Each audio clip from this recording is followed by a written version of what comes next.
Alberto Giacometti was a sculptor, painter, draftsman, and printmaker from Switzerland. However, in 1922, he lived and worked mainly in Paris, but often visited his hometown to see his family and work on his art. Giacometti was one of the most important sculptors of the 20th century.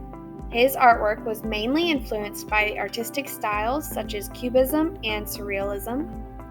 Although he also worked with painting and drawing and designing decorative objects, Giacometti is most famous for his sculptures, particularly his figures. Giacometti preferred to use models who he knew personally, including his brother Diego, wife Annette, and close friends. He rejected realistic art and often sculpted his models from memory. Giacometti also frequently recorded his thoughts and memories in notebooks and diaries.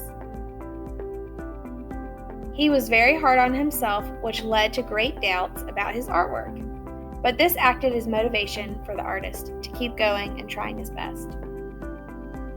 Between 1938 and 1944, Giacometti's sculptures had a maximum height of 7 centimeters. Years later, Giacometti created his most famous sculptures, his extremely tall and slender figures. These sculptures were created first out of clay, then a wax and plaster mold was made around the sculpture, and lastly liquid bronze was poured into the molds, creating a bronze sculpture that matched his original design in clay. This was a very long, messy, and dangerous process that artists still use today. To begin, you are going to need a piece of aluminum foil from your kitchen.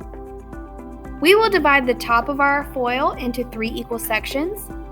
Then the bottom third of our paper will be divided into 2 equal sections.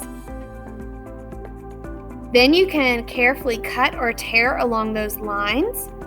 Once they are torn, you can start to scrunch up your foil carefully.